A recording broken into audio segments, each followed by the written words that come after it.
Meeting of the Miami Special Utility Authority for Tuesday, April 1st, April Fool's Day, at 5:30 p.m. And the second order of business, the invocation by the pastor of First Church of the Nazarene, Casey Hollingford. Pastor. All right, let us pray.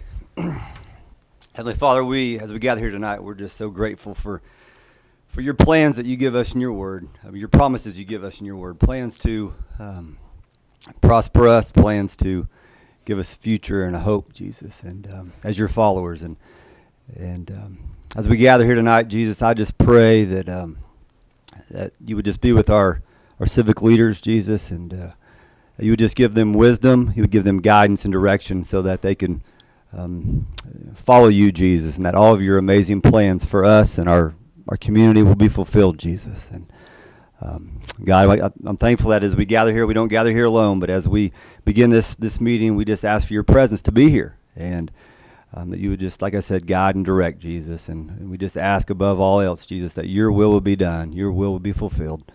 For we pray and ask these things in your name. Amen. You may be seated. Thanks.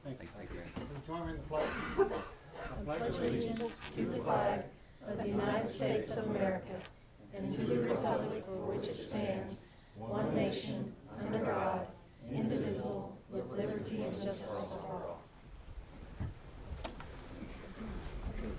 I've been told that the microphones are working for the broadcast but not for the audience, so we will try to speak up. If you're having trouble hearing, let us know.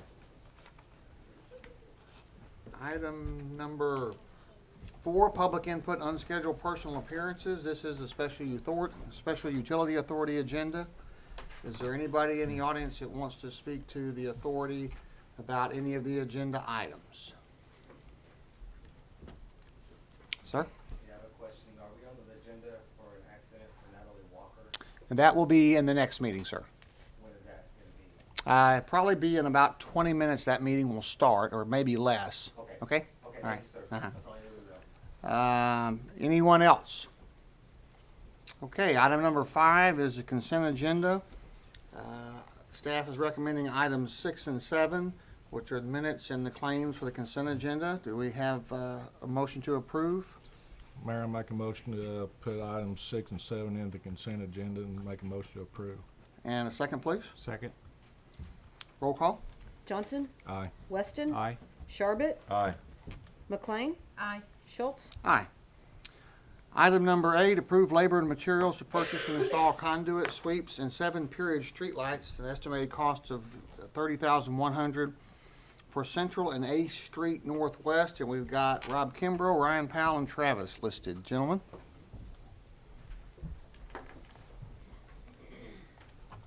Council, how are you? Good. Um, Speak up. And I don't know if is their mic working, Tim? Testing. But can the audience hear? Yeah, speak up a little bit, Travis. All right. With your back to the audience especially, it'll be kind of hard for them to hear. First National Bank, the parking lot east behind First National Bank, they're reconstructing it, and they're going to have an inlet and an outlet off of Central, and they are going to match some lighting that Bonford Council Wilson has. The period lighting. The period lighting, St. James across the street, and the courthouse. And Rob has approached the city and asked that we purchase a few of the lights, materials. They will construct the piers for the lights. And I'll let Ryan kind of elaborate on the cost, what kind of lights and materials that we're going to be needing. Okay.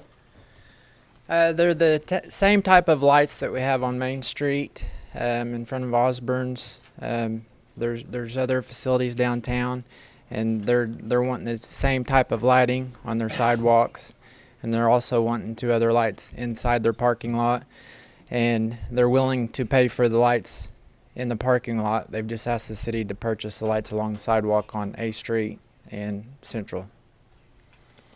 And so that would be across from the St. James, on that corner that's across from the St. James. There'll be 2 of them on A Street and 3 of them on Central. Correct. And so there's a total of 8 lights, 2 of which will be in the parking lot and 6 will be on the street, 3 on each side. I'm assuming. There's 7. I'm sorry. There's 7 Okay. lights. There's 5 on the street and 2 in the parking lot. Okay. And I know we have these lights downtown already. We have them around the Coleman, as you mentioned, Osborne's, and other locations. Do you have a history of how those lights were purchased before and who paid for them? Yeah. We've got it here on our presentation. Bomford, Couch, and Wilson. They've got 3 structures. Those were purchased privately, and they're actually metered privately. When you say a structure, you're basically talking about a light, right? Correct. Light The fixture. pole, the fixture, yes, Okay. the whole thing. St. James Building, they have 5 structures on. Some of them are on A Street, and then some of them are on Central. The 9 Tribes Towers, they just installed 32 of them, which is north of St. James. They're all the same type of lights. The other section, some were purchased private, and then the city has taken over the maintenance, and they're also hooked into our streetlight circuit. Those were at Osborne Drugs. Those were done the same time that we done the Main Street project, and they redid the sidewalks. And at that time, the decision was made to go ahead and hook into our city circuit. First National Bank, they originally had 5 structures that they purchased.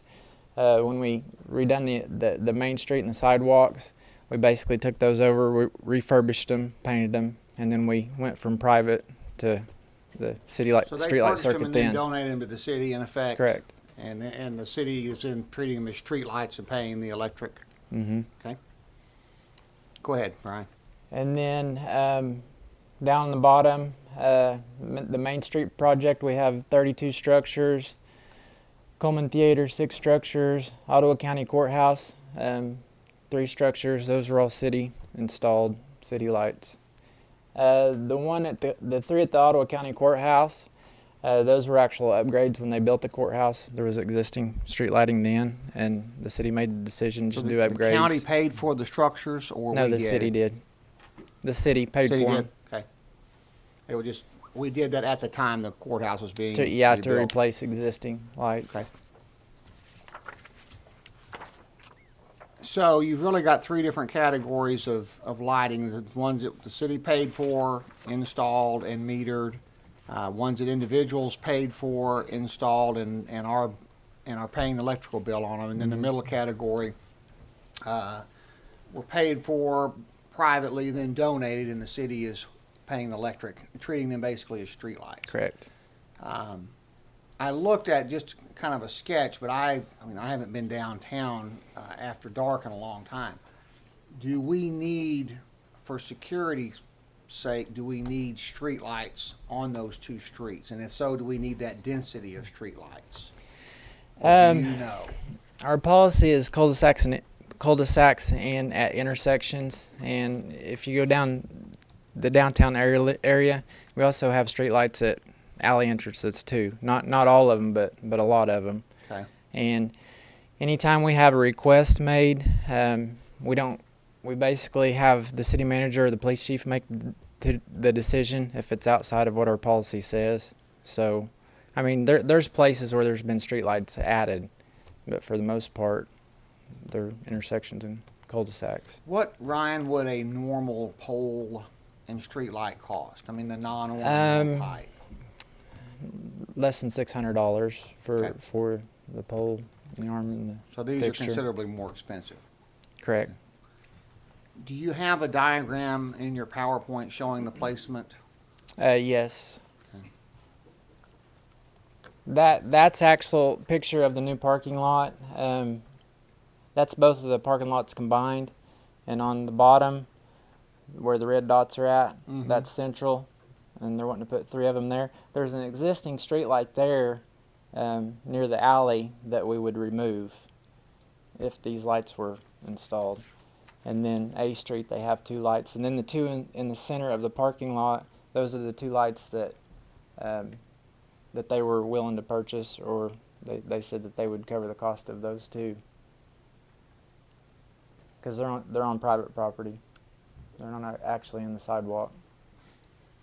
And what about the metering? Did we talk about that? If we haven't talked about the metering, if we purchase them, we would hook them to our existing streetlight circuit. If they're purchased privately, I'd recommend that they're metered privately. And so, Rob, the two that are in the parking lot, it's your expectation that those would be metered privately, is that? Yes. Okay.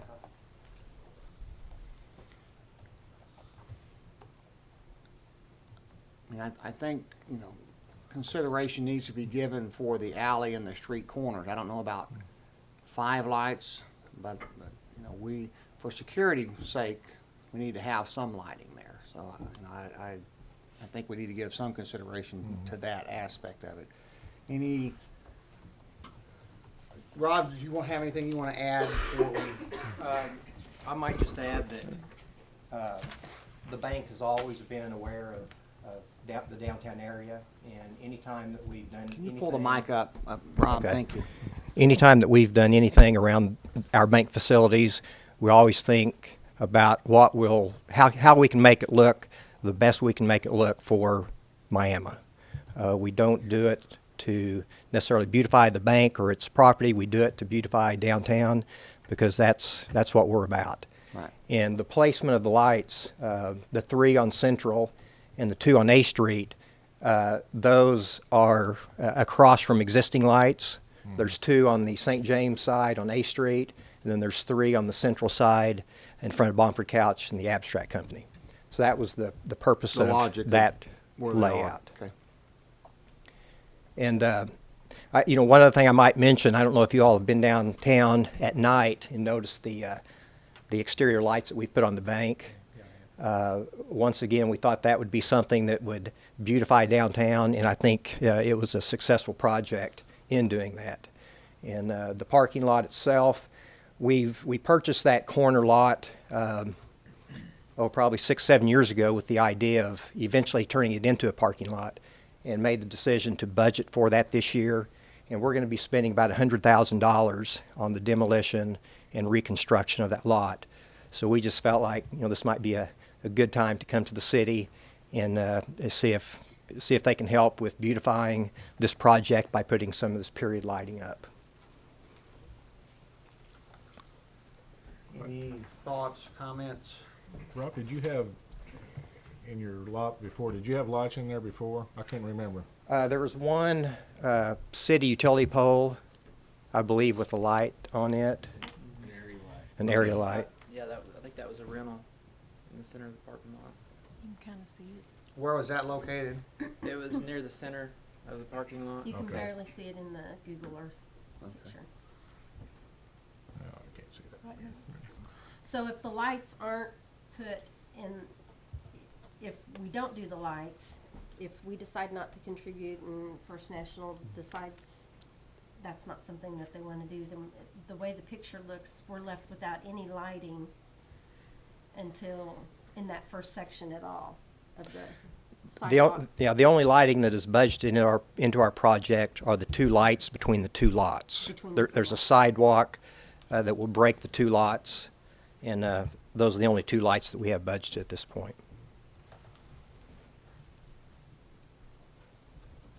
What's our policy, Ryan? Our policy that we follow, we install them at cul-de-sacs and intersections, unless the police chief or city manager tells us otherwise. Like So- occasionally, we have requests from citizens, and after we go out and check the area, if the police chief feels like there needs to be a light for security reasons, then we'll go ahead and install one. Do we have budget money? The other side of it is the rental policy. I mean, anybody can rent an area light if they want one at their property. So those are the 2 policies that we have. But those would typically be the $600 fixture, type of fixture, right? When you say Correct. Like I have Yeah, one 150 behind my watt house. area light. Yeah. I was asked, do we have budgeted money for, We have how a, we pay for this? a Main Street project fund. When we redid Main Street several years ago, Okay. there is, and we've used money out of it occasionally, there's 55,000 left in there.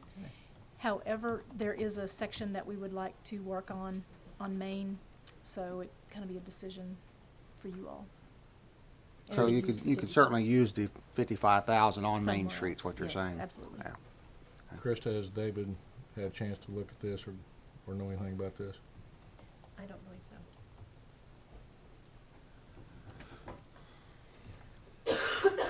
Well, I haven't had any discussions with them about it. When the city made the decision to purchase the lights, that they purchased like 41 lights, it looks like, the Main Street project, the Coleman Theater, and the Ottawa County Courthouse lights. What was the process used to make that decision? That was just part of the design on, Just- on Main Street to replace the existing lighting that was tore down.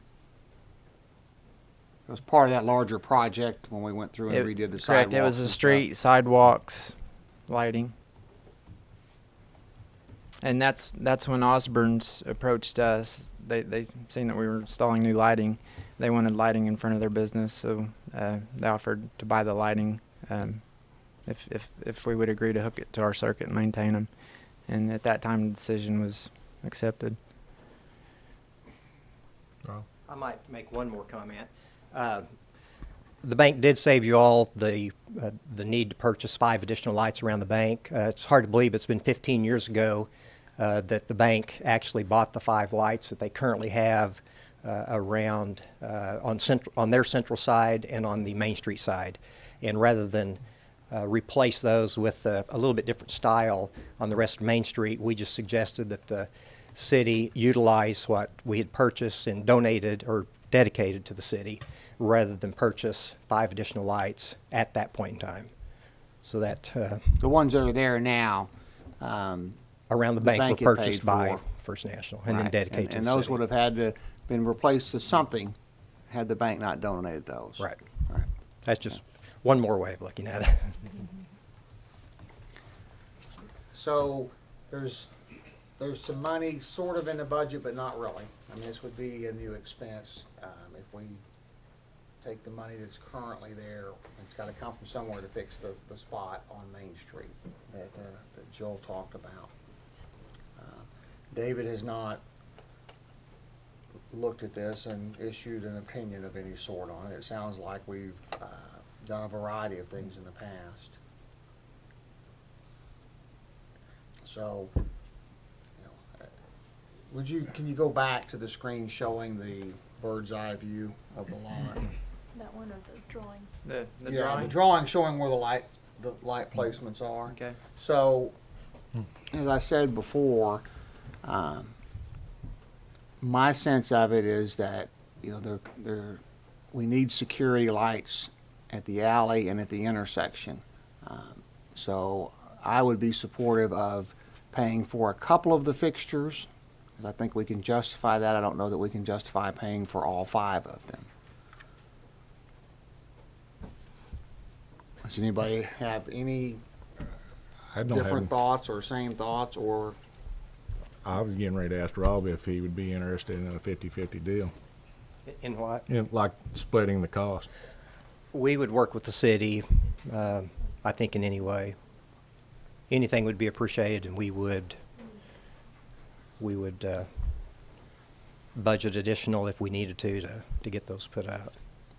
I don't know if we would budget the whole project. Right. If we had to. We would certainly discuss it, but I don't know if we would definitely do it or not. Rob, is there really a time frame that you need as far as? The only timeline that we're under is we've done the demolishing work, get that spit out, and they have poured the gutters, and they're getting close to needing to bury the conduits, et cetera, if we're going to do it. So that's the timeline that we're under is with the concrete company. Yeah, normally the piers are put in place before you do concrete work. That's how we've done it in the past. It says in our notes, 22,500. It says ornamental light structures, bringing the total estimated cost of the project to 22,500, and that says 30,100. is, Yeah, the total cost was for the 7 lights, and then they were willing, they said that they would install the 2 parking lot okay. lights, so we So- just grouped them all together. I see. but we're really talking about reimbursed. our 22. part being 22,500. 5 lights, correct. So the 30,000 is not for 5 lights, that's for 7, is the point that Christie's making, okay? Yes. And it'd be Which, a lesser which amount. we would want to order them all together. Right. When they're Sure. ordered. Right. And then we would pay for 2. Yeah, we do a reimbursement. So they're about 4,000, 4,300 per fixture. Okay.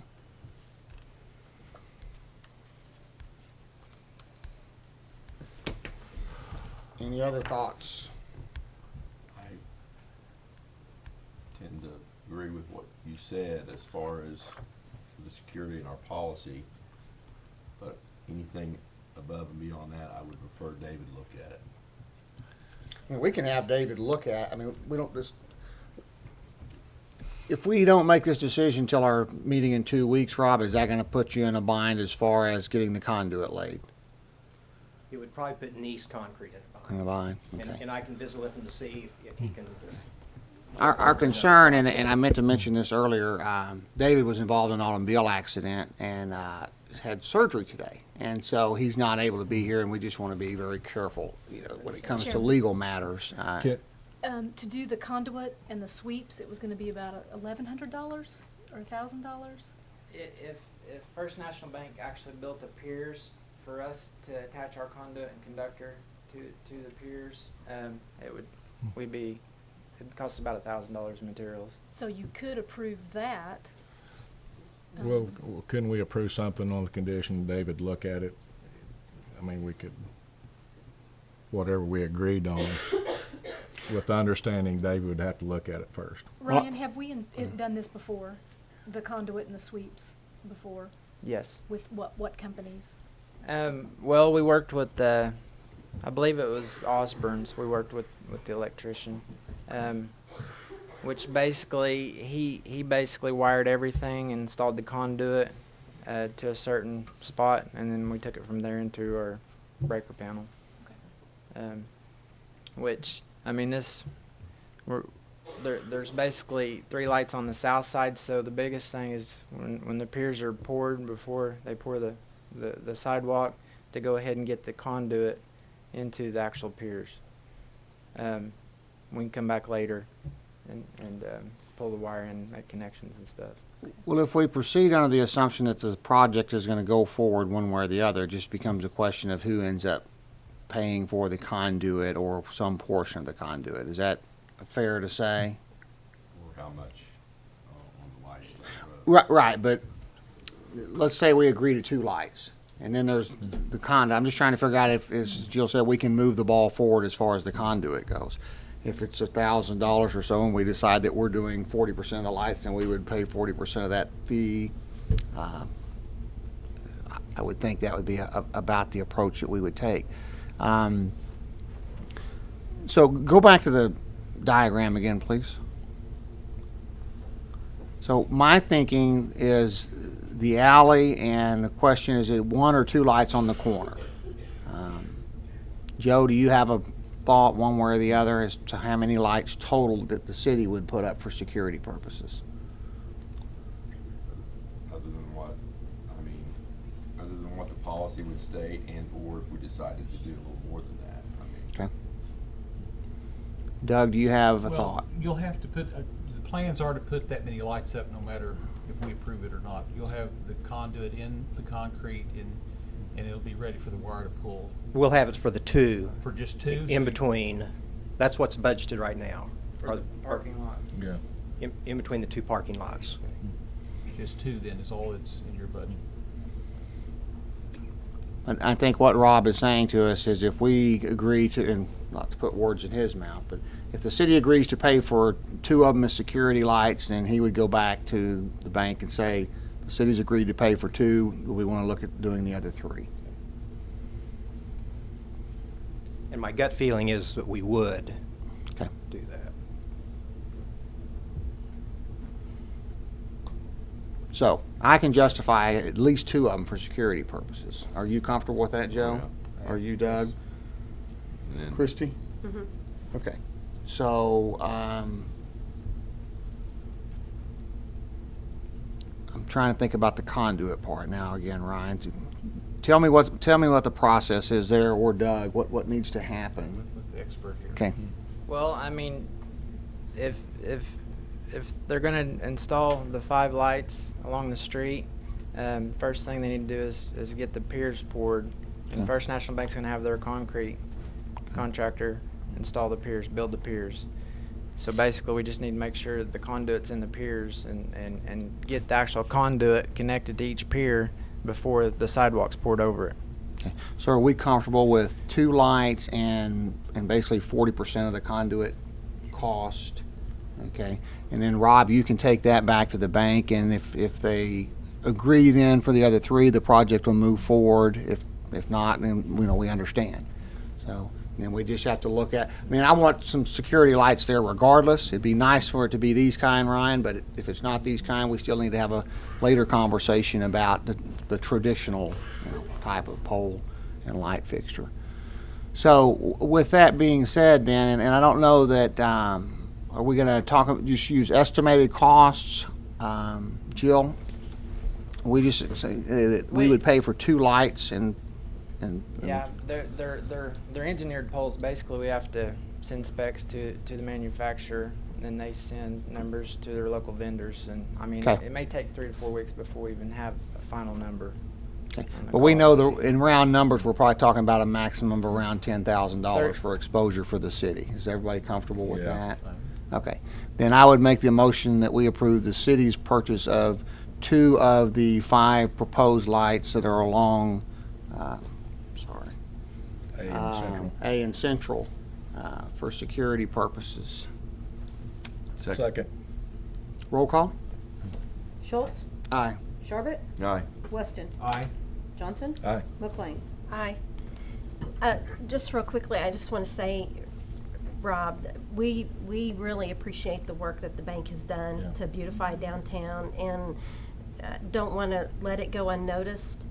The money that the bank has spent to tear down the building that was there, that had become an eyesore, and to make that area a nicer area for our community. So pass that message along that we appreciate that. I will.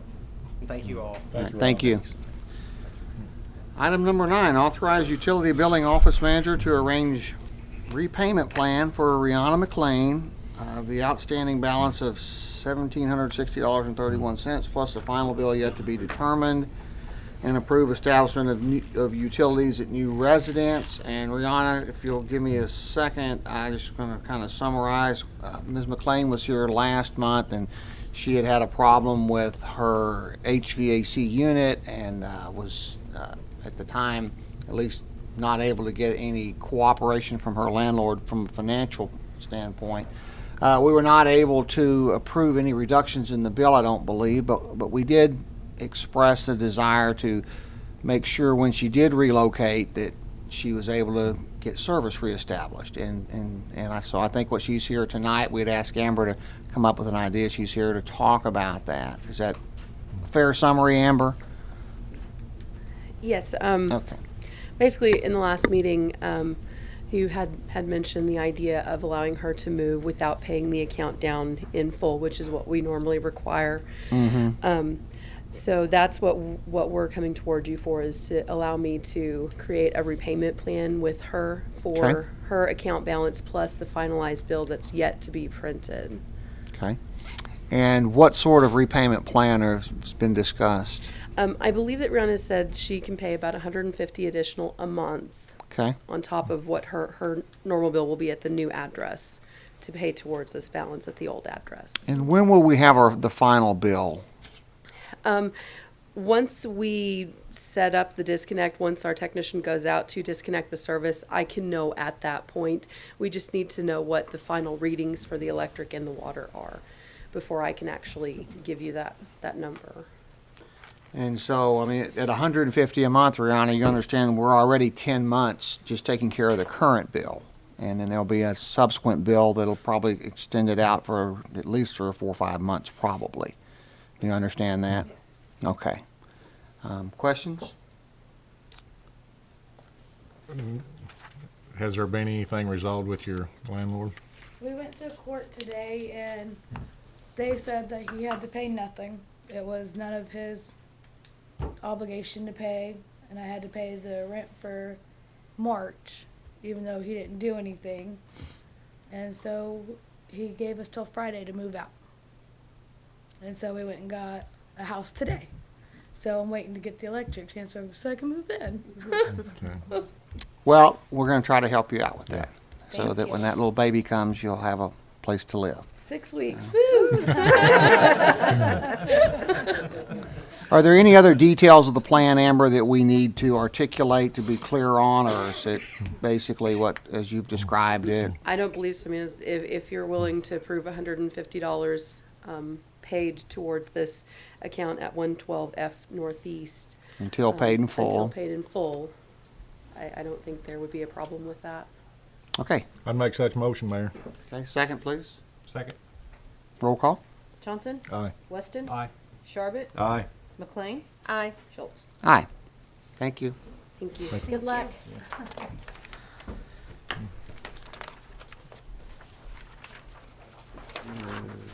Oh, here we go. Item number 10, other new business, if any, which has arisen since the posting of the agenda. Any new business?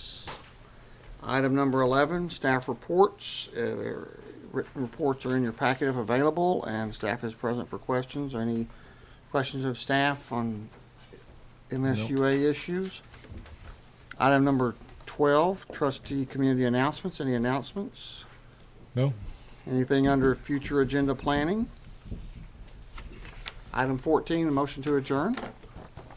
I'll make a motion to adjourn. And a second, please. I'll second. Roll call. Weston? Aye. McLean? Aye. Johnson? Aye. Sharbit? Aye. Schultz? Aye. That meeting is adjourned, and we are now going to I can't pull my cancel up. move into our regular meeting of the Miami City Council for Tuesday, April 1st. We are called to order. Public input and unscheduled personal appearances. Sir, this would be, I think, the time that you were asking about earlier.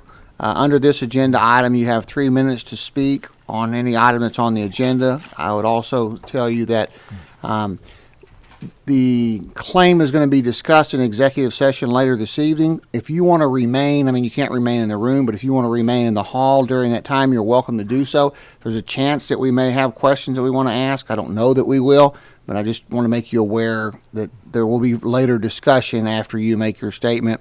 We won't be responding at this time, and then we'll take the item up into an executive session, and when we come out, we'll let you know if there was a determination made. So if you would please come up to the mic and state your name.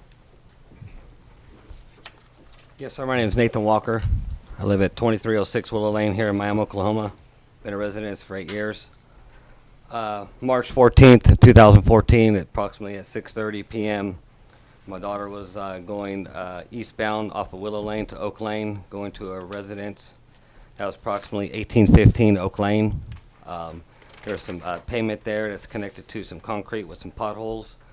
According to witnesses and my daughter, she flipped off her bike, does not remember the accident. Witnesses says we have a witness from Seneca Fire Department that was installing a storm shelter next to where the accident happened.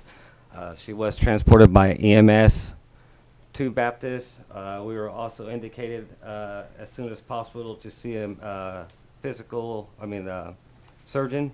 We did that to Dr. Musafar. This is her third cast she's had on since March 14th of the accident. My concern is that the street yet has not been fixed.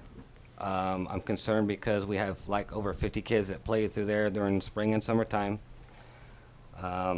Just my main concern is now my daughter's got a broken arm in 2 spots. I have proof of that, and also pictures of the accident. And I also turned in a piece of paper that Mark Hill had me fill out, and I gave him a copy of that as well.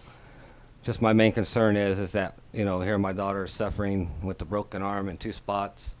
She's supposed to be getting a cast off in April 11th. We don't know if that's exactly going to happen yet or not. We don't know yet. Okay. That's where I'm at on that right now, sir. Okay. Anything else that you'd like to add? She doesn't remember the accident, like I said. As when we got on scene, you know, she went in convulsions. We got her covered up till EMS got there, and then we're just on our way there, and she's on Tylenol coating for pain. Okay. Like I said, this is on our an agenda item for executive session tonight, and Yes, sir. we will be discussing it at that time. Okay. Okay, but what time will that be, sir? Oh, you know, Give or take. I would say probably an hour, but I will also warn you that the session, there's several topics, and we don't typically go in and out of session. I mean, we go in, and you know, it could be an hour or more. So I want you should to stick understand around that. then, correct, sir? It's totally your call. I mean, when we come out, we're gonna make a decision one way or the other. It's your decision if you want to stay or not. I just Yeah, wanted in you to know case you have that any we'll be questions, discussing. that'd be fine. Okay. I'll stick around. Okay. Thank you, sir. Thank you. Thank you. Anyone else have any comments for the council under this agenda item? Okay, item number 3, consent agenda. Staff had originally recommended items 4 through 12, but we're going to table item 8 and also, I'm missing an item here. We got to change 12. There was a change on a document on item 12, so I know those two were going to be pulled out. Are there any other items that anybody on the council wants to see pulled out? And if not, then I would entertain a motion. I'll make a motion to approve items 4 through 7 and 9 to 11. Okay, and a second, please. Second. Johnson? Roll call. Aye. Sharbit? Aye. McLean? Aye. Weston? Aye. Schultz? Aye. Okay. Item 8 was approve amended acting pay policy. There were a couple of amendments to that policy, and as Mr. Bishop, the city manager's not here tonight, I want to table that item until the next meeting. I want him to be here for that conversation. And then Do we have to vote on that, Mayor?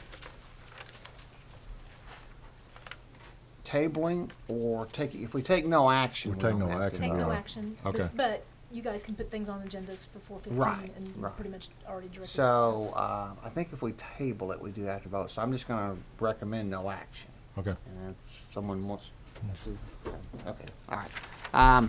Item number 12, approve pad mount transfer easement indenture with the Miami Newspapers, Inc. I think we just had a Scrivener's error, and so we thought just, as Jeff says, an abundance of caution, we'd have our city engineer come up and just tell us the difference. Yes, the easement description, there was an error in that. Staff had met with the Miami News Record about the exact location, so the intent and everything was represented in there. There was just some typos and some errors in there, and so that was corrected, and the document that I handed out just corrects that easement, Okay. that legal description for there. So And this is an easement that they're providing to the city, correct? it's And we're easement just- they're providing so we can install a transformer Okay. for that project. Okay, and so again, there was just a minor change in the description, and Chuck handed out prior to the meeting, he found in front of you the corrected copy. So if there are any questions? No. Okay, can we have a motion to approve item 12? Motion to approve. And a second, please? Second. Roll call? Sharbit? Aye. Johnson? Aye. Weston? Aye. McLean? Aye. Schultz? Aye, thank you. Thanks, Chuck. Thank you. Item 13, looks like you again, approve staff to prepare and solicit a request for proposal for municipal office space. I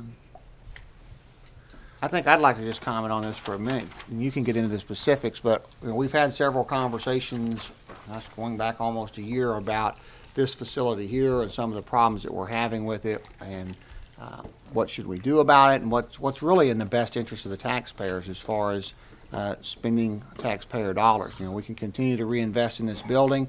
Is that the right thing to do or not? We're not really sure. And so because of that, we'd ask staff to develop an RFP to put out to vendors so we can get some idea what it would cost to fix the problems that we have here and what some of the alternatives might be. And I had asked them to look at a couple of different time frames, a 10 and a 20-year time frame, because typically if you're going to lease a property, you're going to be looking at a longer term for that lease and want to have some consistency and know you have a place to go. So having said that, Chuck, if you want to get into the more details. Sure. The existing Miami Civic Center was completed in 1955, and as you've mentioned, there's been a number of improvements we've been talking about here at the City Hall Civic Center. The reconstruction of the roof, mold and asbestos abatement, the upgrades to the electric, the HVAC and plumbing system, and also improvements, as we do improvements, compliance with the ADA requirements. There's approximately 27,000 square feet of office space. We have about 80 employees. That doesn't include the gym, the kitchen, and the banquet room. Last year, an architectural firm helped us out with a concept plan. They talked with different departments for their needs of space, and basically with a blank slate, if they could configure that space with efficiencies, we needed about 25,000 square feet of office space, which is a decrease from what we have. Again, that was with a blank slate, utilizing more efficient layout of spaces. So what we're asking for tonight is for staff to prepare an RFP, which we'd come back to you for a final approval before we sent that out. But in the City Hall office space, we'd be talking about the city manager's office, police department, utility billing, finance, human resources, legal, emergency management, court, technical, and depending on the location, the CVB offices. As you mentioned, we'd have various options that we had asked for them to comply with, give us options for utilizing the Civic Center facilities with major renovations, as I mentioned earlier. We would have existing gym, kitchen, and dining and banquet rooms to remain would be an option. The other option would have those removed. And option C of that first one would be to have the existing kitchen, dining, banquet rooms to be repurposed as office space, as well as the possibility of eliminating uses of the top floor for office space. We'd also have an option of remodeled existing buildings, not this building, but other existing buildings that may be available in the city, or an option of building a new building. Again, we would call out some parameters, and this isn't, we don't have detailed plans and specs. We'd give them a general idea and then ask them to propose on those to give us those a request for proposals for those different options. And so you mentioned the top floor, talking about the third floor of this facility? Correct. Okay, and it's the one that has the water problems, extensive? Yes, yes. So really all we're doing, just so it's clear to everybody watching, we're not doing anything except for asking a firm that specializes in doing this to evaluate what our options are so we can make an informed decision before we spend any significant taxpayer dollars. This facility has some problems, and if we're going to stay here, money needs to be spent. And maybe that's the right thing to do. We just want to make it an informed decision along the way. Any comments or thoughts? I'm fine with it, Mayor. It's a good move. Okay, thanks, Chuck. I guess we need a motion. I move to approve. I was You going need a to say, and motion? again, we'll bring this back, the final version, we'll bring Right. it back to you so we're all on the same page of what that document's going to say. We'll bring that back to a future meeting for your approval. Do we Okay. want a motion here? Yeah. It's I really move going to, a draft is what they're going to develop, but they want to get started. I move to approve staff to prepare a request for proposal for municipal office space. And a second, please. Second? Roll call. Sharbit, Aye. Weston. Aye. Johnson, Aye. McLean, Aye. Schultz. Aye. Thank you. Item 14, approve resolution for fee waiver of $6,170 for the Oklahoma Pet Professionals Dog Show to be held at the Civic Center on April 25th through 27th, 2014. Yes, sir. Can Good you? evening. Good evening. Gary Phillips, I'm the president of Oklahoma Pet Professionals. This is Ray Vanover. He's one of my members. Hey, Ray. He's one of my helpers. One of my other helpers sitting over there, she doesn't want to come up.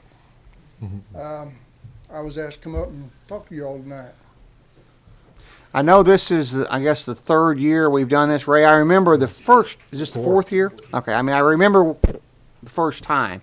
It just, didn't remember the subsequent times. What we're mainly asking for is the same we've asked for every year. We're a nonprofit organization. We bring a lot of vendors and stuff into the town and try to bring money to the town more than anything. But help us waive the fees and stuff. We see about the Civic Center when we're here. We don't really need any janitors or anything like that. We do all of our own cleaning and maintaining the restrooms and the stuff that normally you'd have somebody here on staff to do that at most events. We've done that for the last 3 years, and it's worked out really good. Sorry about that. We need some light. So we's asking for the same thing that we've asked for the last few years to help with that part. The other thing that we try to bring to the city, we're trying to bring a lot of things to the city, help out some of our corporation that's in the city. Mars is one of our large corporations. Some of the vendors and stuff that follow to this organization that come to it, they sell a lot of their products at that point. But the main thing that the show is about is to educate people. We have an ACA dog show, which is a sanctioned dog show. They bring people in all over the nation and stuff like that to be able to register their dogs and talk to them about proper education and stuff about how to take care of your pets, is what a lot of this show is about. They'll have a lot of conference meetings. There'll be a lot of vets and stuff here that will visit about things. So there's a lot of free things that normally you have to pay to get knowledge about. There's going to be a lot of educated people here on animals that will be able to talk to you about things, give you information about it.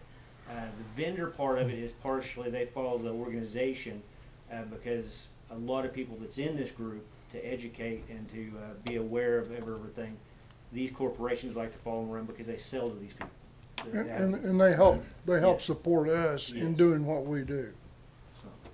Do these vendors collect sales tax? I'm thinking that some of them do. I don't know for a fact. I think if I can help you out on that, Gary, most of these, if they do come in and sell, they're supposed to. If they're in the city taking it for sales tax, they're supposed to. A lot of these companies that come in here have already made the sale. They'll just bring the product with them. What they do is like LVS and stuff, the people will actually order the product, and a lot of the people that live here in Kansas, Missouri, and Arkansas, and Oklahoma, they'll just come here to pick it up and visit with them. But they'll bring their products and stuff here and have them here if people want to come in and sell. But that's something we'll give the vendors and make for sure on all that they're supposed to have a tax ID and stuff like that for the city for the taxes and everything. So that part of it we just set it up for the booths and stuff, but that's something we'll have to figure out what we're going to do on it. That makes sense on that. But most of the companies will already have sold the product, and then on that part they just come here because they'll bring their speakers and stuff like that, talk about their products and actually promotional stuff like that. That makes sense? Yeah. It's a combination trade show and educational show, it sounds like. I mean, there is a trade show element to it, though. Yes. Yeah. Yes. Do you have any numbers as far as people that will be coming inside our city limits? Last year, I'll be honest, last year was a little low. There was a lot of changeover within the organization. I'm going to do this again. I'm going to move over here. I apologize. Within the organization. So number-wise, the years before that, we'd been up in the thousands that will come throughout the weekend. They'll either come pick their products up and then leave, or they'll come in and go to the show or something like that. We'll have several hundred or 100 at least or so that will actually compete at the ACA part. Will bring their dogs in and stay all weekend. But there'll be a lot of other people that come in. They come to the vendors to pick their stuff up that they've purchased, and it saves them on shipping and handling and stuff like that. They'll just come into Miami if they live in the local area within the 4-state area or so and get their products and stuff like that. So there's several people that'll come in and will actually stay in the hotels and stuff if that's what you're asking. That's what I'm asking. Okay. Yes. So, and that's something we try to promote on that too. That several people, especially all the vendors, most of them are out of town, so they'll stay here. There's normally 30 or 40. The vendors normally bring from 2 to as many as 14 employees with Yes. them that all have to have rooms and food. Plus- They all eat out. Yes. And So they're coming in here to bring the money and stuff. Like I said, and then also just the people that do the ACA part. That was something, you know, we've really wanted to talk to the city about and trying to make this an annual event and keeping it here. It's been held in Oklahoma City and then also at Claremore before we actually got it here. I'd like to try to keep it here and stuff like that because, like I said, it's just something good for the family to go. We'd like to get more on the advertising part done to where we can get more local people that want to come and join in on all the fun things that we do throughout the weekend on that Because part. our main goal is to help educate the public on their pets, how to take care of them properly, and if they need any guidance in where to go to get training or you know, the difference in nutritional food supplies and stuff. There's more about raising a puppy. It's just like raising a child. When you take a puppy home, it's just like taking a baby home from the hospital. It looks like that there's an estimate of 50 hotel rooms in the packet, and Yes. that about 350 visitors that would come in and they would eat then here locally. Yes. And these are Amanda's numbers. I don't know. Yes, that Ray has those are seen numbers those, that or- she's actually got with me and visited about. Okay. And on an average, at least, I mean, between 300 or 500 people are definitely coming. And then at that point, then a lot of other people will come, you know, that they find out about. The vendors will draw other people in too. Right. And that's where we get a lot of the numbers will increase at that point. They may not stay the whole weekend. They may come in for the day. And we can see several hundred to come through and do that. They'll just come in, they'll pick products up, but they'll at least be in our city. So at that point, a lot of times they'll stop and eat, they'll do other things, and then before they go out of town. Buy fuel and Yeah. stuff like that. Did Blitz participate as a vendor in this? You know. We had not, they got out of the pet business. Okay, they were already. Many The- years ago. Okay. So. Mars isn't directly involved in it as much as their vendors are. We have talked to them in the past, or I've talked to them in the past. They're very interested in doing stuff, but their biggest thing is they want to come in and participate, but they help their vendors out. A lot of their vendors that actually they supply to, we had one vendor last year that come in here and gave thousands of dollars worth of products away, just handing them out to the public. I was going to say that's yes. in your notes too, that there's other benefits to our community besides just hosting the event. Yeah, and also on that part, I've really worked hard with the local organizations and stuff on adoptions and stuff like that. Every weekend they've averaged at least a good number, 7 to 10 dogs that's got adopted that weekend that found a home. We also work with 4-H. 4-H is the one that sits the agility and stuff up downstairs, and it gives them a lot of coverage. And that's the other thing that's helped them out locally. There's been vendors that's walked up and handed them checks to help out the kids throughout the summer on programs and stuff like that. So there's a lot of good benefits. On And like I said- adoption, is it on the local Humane Society? Yes, right here in town, yes. so that We've they would got have a the booth or local, something? and the other ones that we've brought in and helped us out too is also Joplin has come in here and also helped too. They've helped our local. We actually have one of the vets that she's a surgical vet and stuff in Joplin. She comes here every summer or every year we've had this and helped out with the local.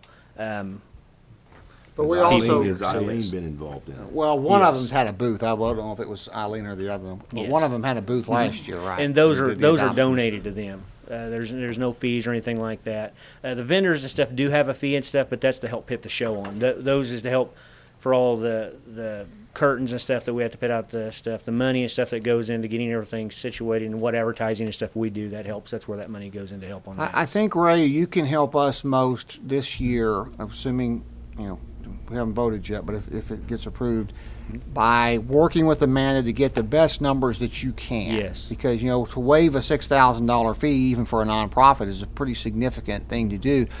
And having been on the council when we first started this, we're always looking for events. We're always looking for things to bring the community. So we appreciate your efforts on that behalf, and that's why we've supported it. But the more numbers that you can give us to help justify it, it really helps a lot. Yes, and that's the numbers we want to get. That's why I'm trying to get Amanda set up with the actual one of the either the vice president or the secretary with the state number, because they're going to have the better numbers on the vendors and all that stuff. That part I'll kind of step out, and that kind of cuts me out of the middle of that part. I'm kind of a middleman on that part. I'd rather have those numbers more tight than what they are. So. And I noticed you started the application process in February this year. I would just recommend that you and I know there was some back and forth. Yes. Try to start it a little bit earlier next year, because if for some reason The we, people I talked to, I asked, I wanna start next year's right now. okay, good. That's what I just want to make sure if for some reason we go, depending on what direction we go next year, I don't want you to be caught in a bind. Right. Rudy, a lot of that, I'll be honest, I'll take the blame for that. We still have our kennel stuff, but I've got other things going on in my life. Well, and I'm stuff not like trying that. to blame. Well, and that's that. I'm just trying to give you I'm some taking advice. that blame, but we want to Yeah. get that set up to where Okay. that's where Amanda will have somebody within the state organization that they can get it going. They can start getting advertising and stuff like that going. Everything worked out Okay. way ahead of the game. Okay. Any, Doug, any comments or? Maybe, have we had a history on them as far as the cleanup, and that came up at the last meeting, I mean, If I can answer that question, we've actually had the janitors come up every year and check everything out for us, and they've been very happy with the way things have turned out. I would just like to see after the event, a sales tax report. Yeah, I think that's something that's important to us, Okay. for you to formalize that process with your vendors. Okay. And, I mean, I know the laws vary from state to state, and if they're just taking possession here, that's a different issue, but we'd like to see some formality to that process so we can feel comfortable that what's occurring there. And then again, work with Amanda whether it's, I just think of a turnstile because that's the simple thing, but some way that you can get a good count on the number of people coming through would be helpful to us. Okay. Okay. Any other questions or comments, or do we have a motion?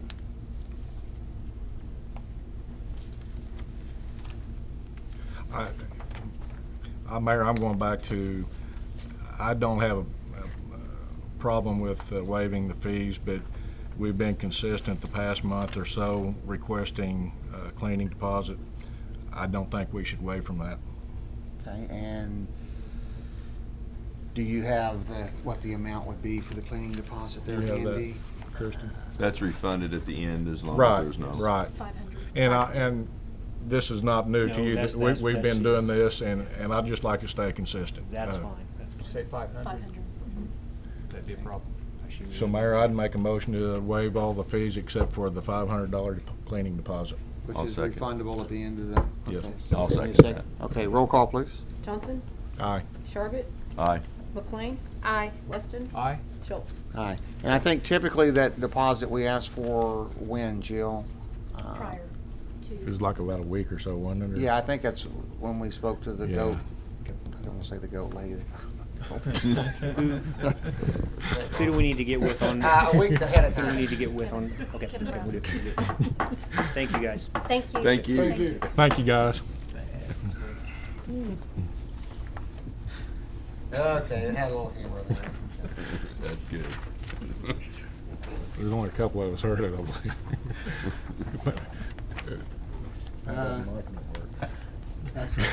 Well, it's going out, Tim heard it. Okay, item 15, accept donation of real property described as follows, lots 13, 14, 15, and 16, block 145, original town of Miami, Ottawa County, state of Oklahoma. And this is the land that we talked about a few months ago that's in the floodplain, or maybe not months, but a little while back. And we weren't particularly interested in. We asked them to see if there were other people that were. And Doug, did you, who was the gentleman that you talked to, and do you think he has an interest Thulin. still? Yeah, Thulin. Yeah. Tommy Thulin. Tommy. Has a business right there on Main Street. And did he indicate to you that he had an interest? He did show an interest in the property, yes. I would like to suggest that we contact Mr. Thulin and have him contact the attorneys for these landowners. Unless, is there anyone here that's interested in this property on behalf of the city? No. Wesco was, I heard. No. Bad information. I don't think that the city's interested in the properties based on the feedback that we've gotten, so we can certainly convey that directly to the representatives of the landowners, but I'd give them Mr. Thulin's name, and hopefully they can work something out. I think it's a nice gesture on the part of the Kafer family to do something like that. I want to mention that. It is.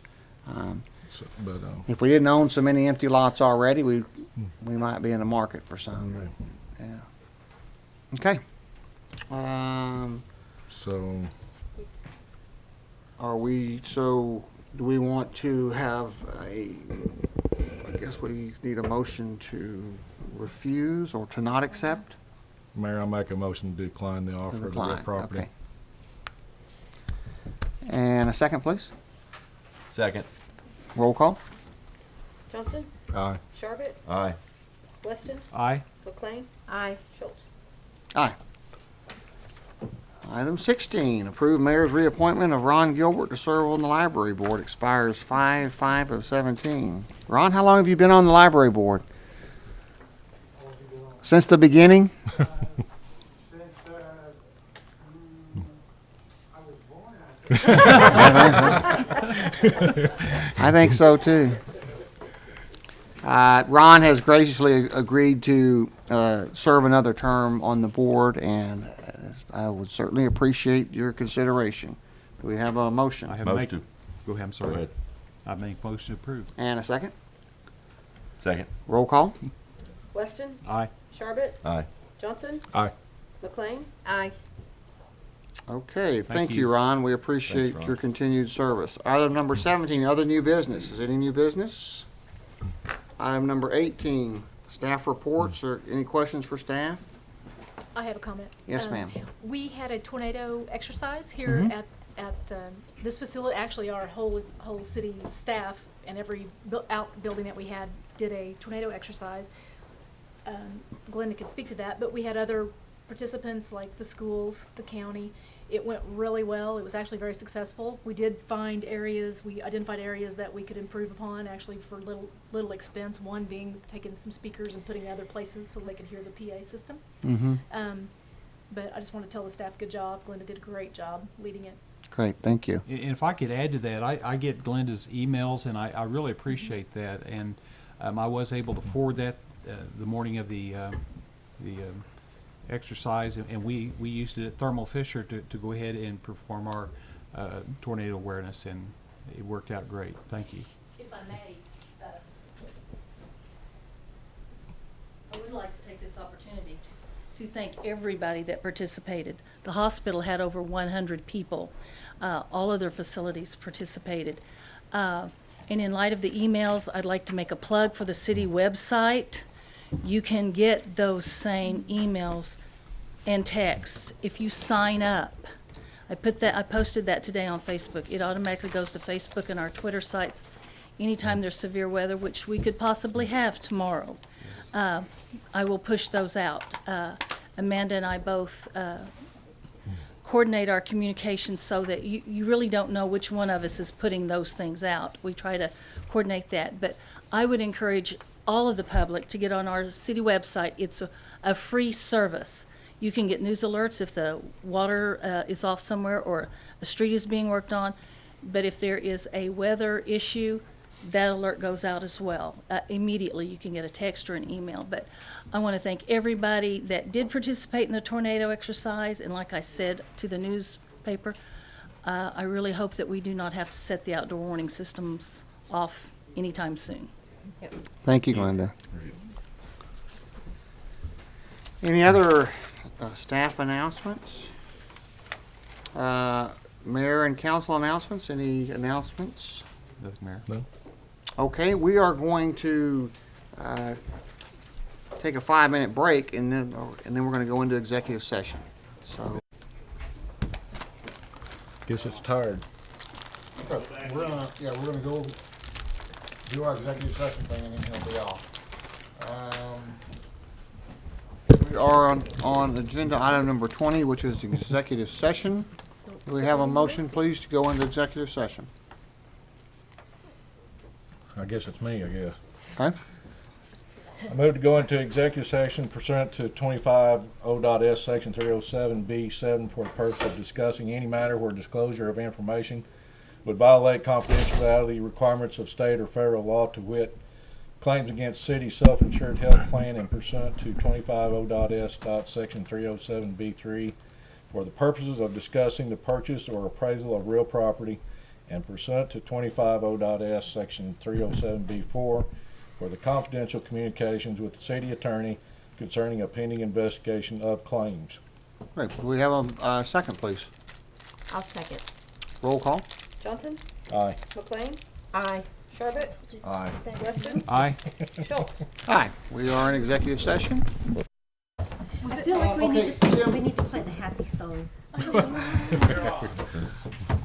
Well, we're on, and let me get my agenda back open. Okay, we are out of executive session, and we are at item number 21, disposition of the following claims A through D. We are taking no action on items A, B, C, and D. And we are denying item E. You'll have to vote. And so that is a motion, so I need a second. Second. And a roll call. You have a motion for all three at once?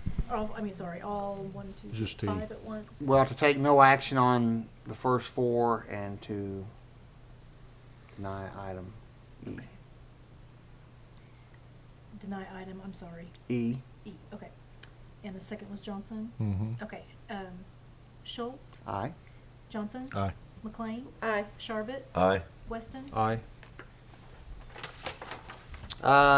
Motion to adjourn? Motion Oh, to future adjourn. agenda plan, I'm sorry. No future agenda. No future agenda planning, motion to adjourn. Aye. And a second, I need a second. Second. Okay. McLean? Aye. Sharbit? Aye. Weston? Aye.